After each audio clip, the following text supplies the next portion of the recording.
Welcome back to the Thinking Crypto podcast, your home for cryptocurrency news and interviews.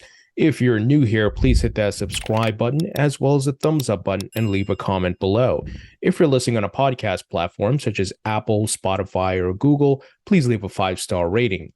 This content is brought to you by Uphold, which is a great platform that makes it easy to buy, sell, trade, and earn cryptocurrencies. I've been using Uphold for years. They're a great platform.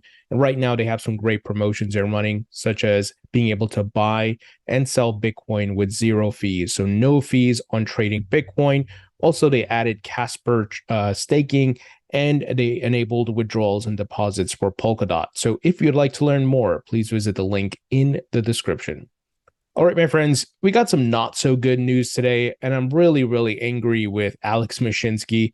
I've interviewed Alex on my show about maybe 4 or 5 times over the years, and we all know what's going on with Celsius, right? They filed for bankruptcy, and they have halted withdrawals of the users' funds. And I really feel bad for everybody who's used Celsius and their funds are locked. There's a lot of people. And in fact, I will be interviewing one person who's been doing a lot of research on this, and she personally lost hundreds of thousands of dollars.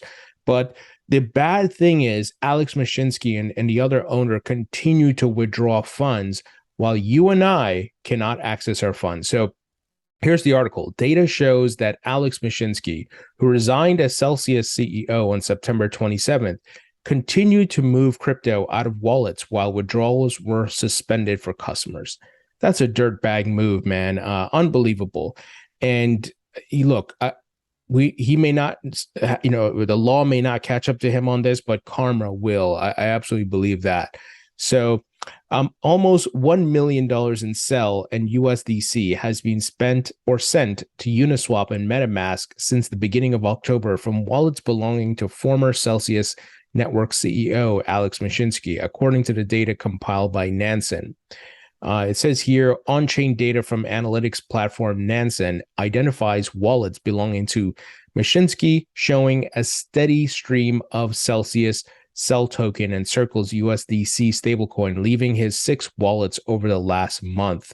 CoffeeZilla, a blockchain sleuth that exposes crypto scams on YouTube, claims to have spotted another wallet controlled by Mashinsky that has moved approximately $225,376 in SEL and USDC during the last month. Ownership of this wallet has not been confirmed by Nansen. However, on-chain data shows that it has been funded by a confirmed Mashinsky wallet. So guys, classic rug pull here, right? He's grabbing and running, taking the cash, while once again, thousands of people cannot access their funds. This is where the SEC and US regulators failed us. They should have been checking in on Celsius. And the fact is, Alex should not be doing this. Like, dude, try to fix this. Try to get the funds back to the users instead of doing this nonsense. So this is in addition to the $28,242 moved by Mashinsky in August over the course of a few days, as CoinDesk has previously reported, and the nearly $27 million that was withdrawn by executives in 2 tranches before the firm declared bankruptcy. So once again, classic rug pull here, right? They cashed out their funds, they're okay, while the users are screwed. Mashinsky did not respond to a request for comment by CoinDesk at the press time. According to on-chain data, Mashinsky's collection of wallets still contain $197,301 worth of crypto, primarily comprised of SEL and USDC. As you can imagine, he's probably going to try to drain that $197,000 out probably in the coming weeks, but we'll see what happens. But like I said, guys, even if the law doesn't catch up to him and the other owners, karma will. This is not good, and I hope they don't show their face in crypto ever again, because I don't think there's any coming back from this, especially what they're doing after freezing withdrawals for users. They are cashing out. Well, they cashed out before the bankruptcy, and they continue to cash out while users cannot. And once again, I'll have that interview with a person who's doing a lot of research on Celsius and the lender and the owners and so forth. Certainly not a good situation. And I know it really sucks for some of you guys who have your funds on there. I know some folks were asking about airdrops and so forth for Flare, and unfortunately, there's nothing the folks at Flare or anybody can do until this thing is settled in court, it seems like. Now, many of you are aware of the Mango exploit that took place, and apparently the exploiter has outed himself and he returns most of the money. So this is some good news here, and I like that he did this. And I think these projects should pay bounties to people to go and try to exploit their DeFi platforms or whatever it may be, their DAOs. So these platforms can be much better secured and have their ducks in a row, their I's dotted, T's crossed when it comes to launching $1 million services and funds and so forth. And it helps put the guardrails in place so that nefarious actors who won't return the money won't be able to take them down. So $114 million Mango Markets exploiter outs himself, returns most of the money. Avraham Eisenberg defended his actions after returning $67 million. The Mango DAO plans to vote on how to divvy up the funds next week. So let's get into the details here. Avraham Eisenberg, who says he's part of a group that drained $114 million from decentralized crypto exchange Mango Markets last week, returned $67 million to the Solana-based DeFi hub on Saturday as he defended his actions, which some have called an exploit as both legal and highly lucrative. And he gave a full tweet thread here. Today's tweet from Eisenberg, who was accused this week of being the Mango exploiter after allegedly executing similar attacks in the past, marked the first time he was publicly acknowledged or has publicly acknowledged his role in the exploit. He said, "I believe all of our actions were legal," he tweeted. Mango Markets said in a tweet that its decentralized autonomous organization, also known as a DAO, community could or would vote in the coming days to decide how to divvy up the return funds.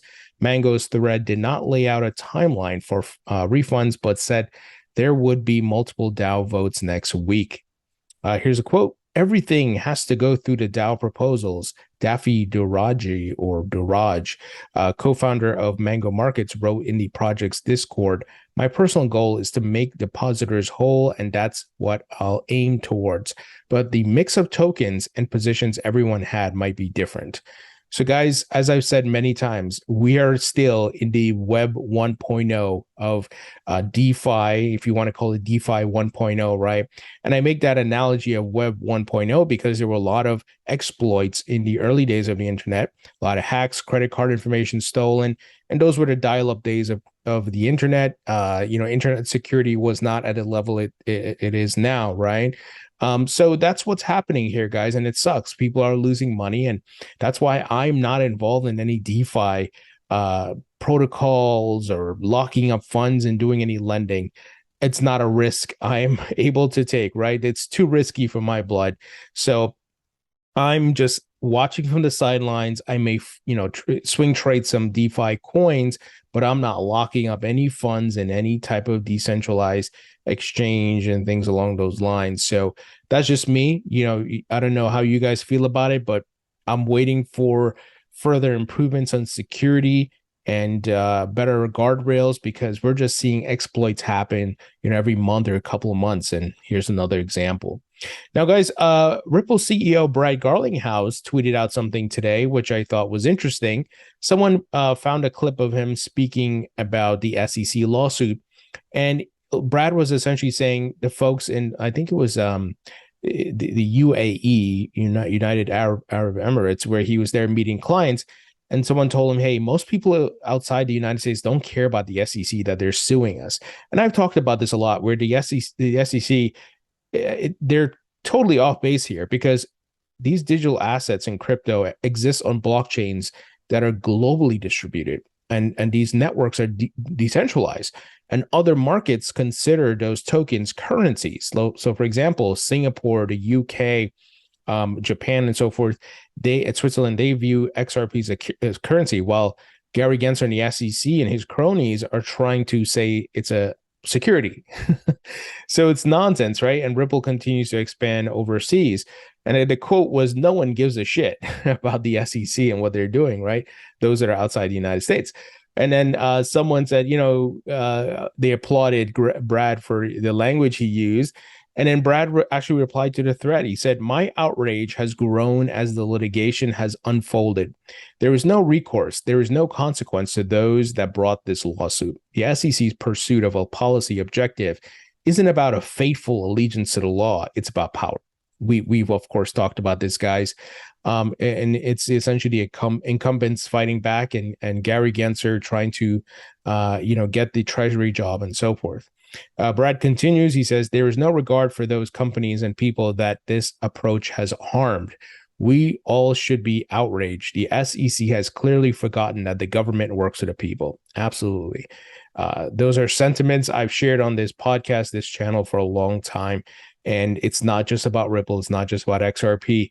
I hold Algorand, I hold Cardano, I hold Chainlink, other coins, right? And I know Gary Gensler would love to go after all of them. And he's probably right now looking at what angles, right? Just recently, he's trying, he's trying to go after NFTs. There was a report that they're looking into the folks who created the Bored Ape Yacht Club NFTs. So they're just going after everything. And we need Congress to act.